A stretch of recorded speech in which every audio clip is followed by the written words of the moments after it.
Hola everyone, a very good morning to all of you. This is your own Ruma ma'am, and remember I told you that we are going to start with the PTE वाला module, यानी कि Pearson Test of English.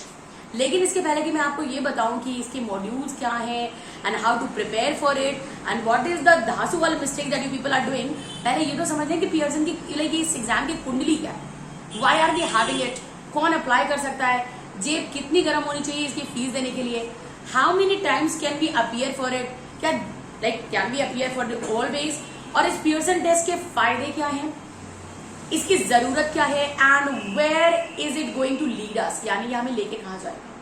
So in this is the kundali that I have already done over here, but let me tell you, this is not my handwriting because my handwriting is pathetic.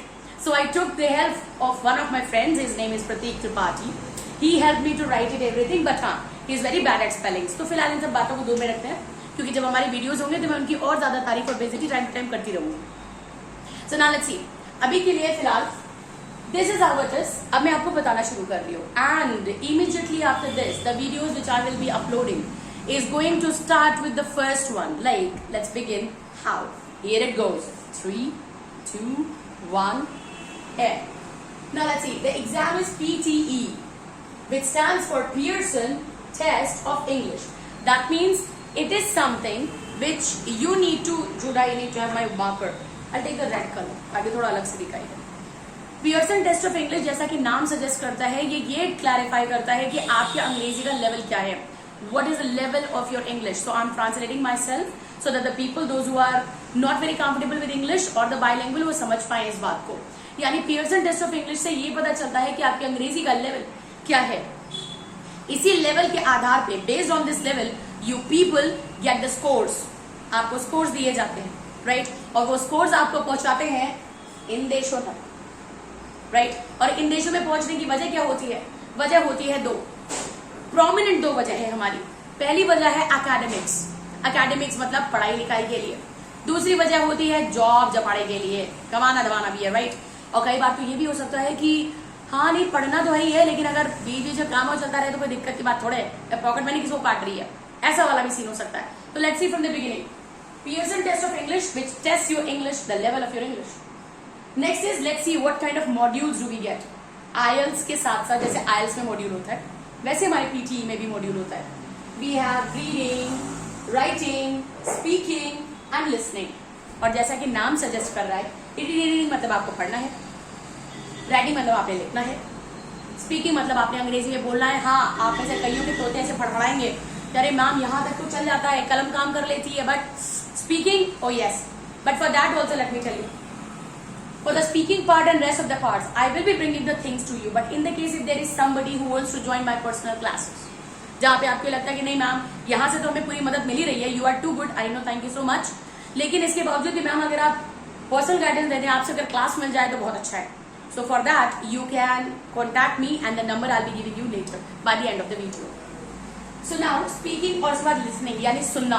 यानी अब तक हम लोग क्या कर रहे थे, Hollywood movie को अंग्रेजी में सुन रहे थे, नहीं ना, हिंदी में कर रहे थे.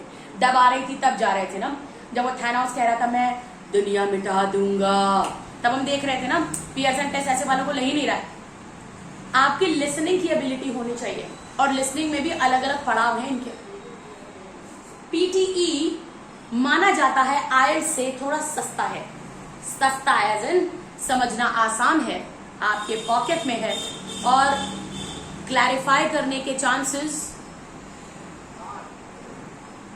99.9%. आपने बिल्कुल सही सुना, 99.9% चांसेस है क्लैरिफाई करने के कड़ी मेहनत के बाद. डिपेंड करता है, अगर कोई student CBSE, ICSE, ISC boards वगैरह से है, जिसने शुरू से ही अंग्रेजी को लेके रखा हुआ है, तो उसके लिए तो it is going to be 2 महीना, 2 months, may be to be at the safer side 1 month और रख लो and it is done. It is done. But for the students जो यूपी बोर्ड से हैं, या फिर जिन्होंने अपनी एजुकेशन अपने होम टाउन से, और जिन पे उनके होम टाउन का एक अच्छा इफेक्ट आया हुआ है, वो चाहे वो जहां से भी हो, उस पर डिपेंड करता है, उस पर स्टूडेंट्स को कितना टाइम लग सकता है, right. But in that case also if you are my student, that is Roma ma'am का student, so mark it on your copy. जितना टाइम आईसीएसई, सीबीएसई को लगेगा, the same time Roma ma'am is going to give to you to clarify it. And that's a sure shortcut. Now, I told you about the module part, right? अब इस module में क्या होता है, जैसे ऐसा नहीं है कि रीडिंग में आपको एक पैसेज दे दिया गया, आपने पढ़ लिया, बात खत्म हो गई. ये थोड़ा डिफरेंट होता है. इस रीडिंग के अंतर्गत कुछ अलग अलग स्टेजेस होती हैं. कुछ स्टेजेस इजी होती है और कुछ स्टेजेस महा इजी होती है. कुछ में हल्की सी डिफिकल्टी आती है और इसी के लिए आपको एक गुरु चाहिए होता है. गुरुआइन काम करती है, right? So after understanding this one, now it is PTE को मार्क किया जाता है आउट ऑफ 90 नंबर में से आपको मार्क किया जाता है, राइट? इसमें आप कितना स्कोर करते हैं. और स्कोर वाले में जैसा कि यहां पे लिखा हुआ है, if you can see that 51 to 60 अगर आप अंडर ग्रेजुएशन के लिए अप्लाई कर रहे हैं, अगर आप अप्लाई कर रहे हैं कि आपने अपना बैचलर्स वहीं से करना है. बैचलर्स मतलब 12th के बाद जो हम करते हैं, जैसे BCom, BSc, BA, all this, यानी जो बैचलर्स वाली डिग्री है, अगर उसके लिए आप अप्लाई कर रहे हैं यानी 12th के तुरंत बाद, तो आपको 51 to 60 इतना नंबर लाना हो जाता है. और अगर आप पोस्ट ग्रेजुएशन यानी आपने बैचलर्स यहां से करा हुआ है और आप पीजी के लिए अप्लाई कर रहे हैं, तो आपको हो जाता है 57 to 67 स्कोर करना, राइट? कई ऐसी कंट्रीज हैं जो आपको एक मौका देती हैं दूसरी कंट्रीज में आके अपना भविष्य तराशने का और वो बनने का जो आप चाहते हैं. एंड अक्सर लोगों ने आपसे बोला कि नॉट पॉसिबल, या इट इज डिफिकल्ट, या नहीं यार इट्स नॉट योर थिंग. ये सब यहाँ काम नहीं करता. Stay positive. कुछ ऐसी भी कंट्रीज हैं जो आपको 5.5 बैंड पे खुले हाथों से एक्सेप्ट कर लेती है.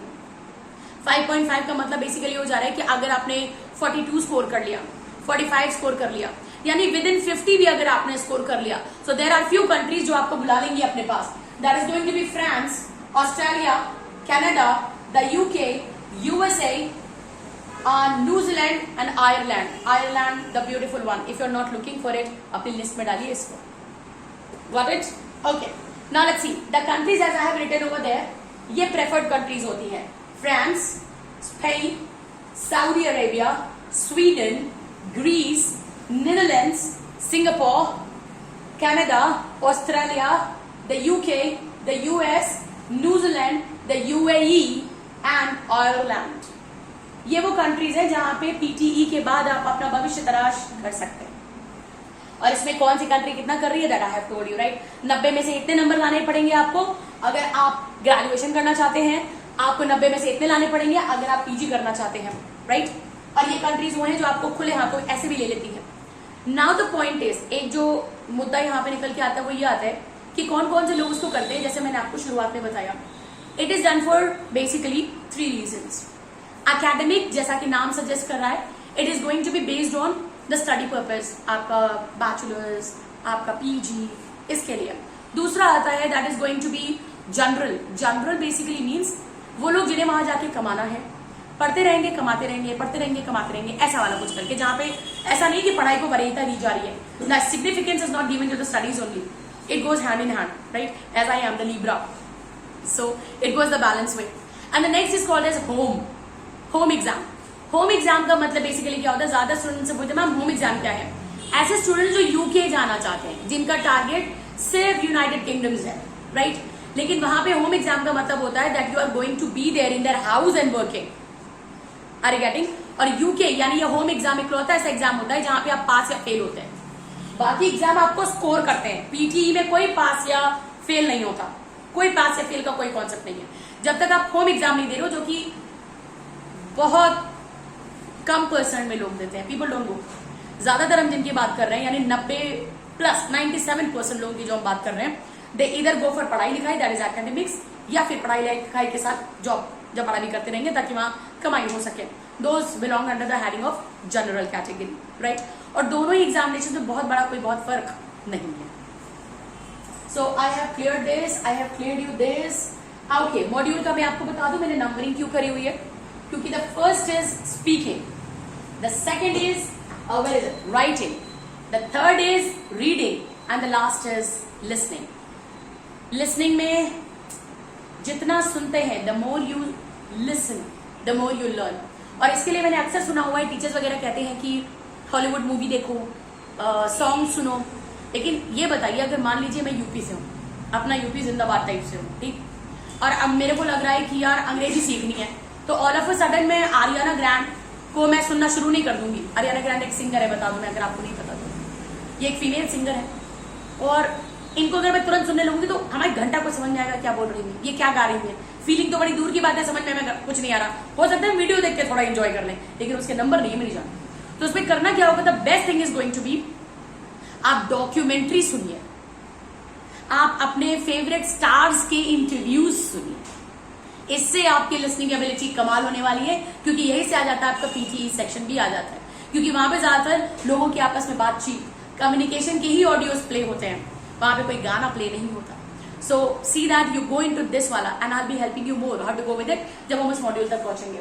उसके बाद आइए टटोल लेते हैं जेब, कितना पे करना है पीटीई का एग्जाम क्लियर करने के लिए। लेकिन उसके पहले, कितना पे करने से पहले आप ये समझ लें कि आप पीटीई एग्जाम कब होता है और आप कितनी बार दे सकते हैं, आपकी उम्र क्या होनी चाहिए। उम्र के मामले में 12th पास करते हैं यानी 16 ईयर्स से लेकर के आप एग्जाम दे सकते हैं। लेकिन 16 से 18 साल के बीच वाले जो बच्चे हैं जो एग्जाम देंगे, आपको पेरेंट कंसर्न चाहिए होता है। इस रेडियो में देना पेरेंट कंसर्न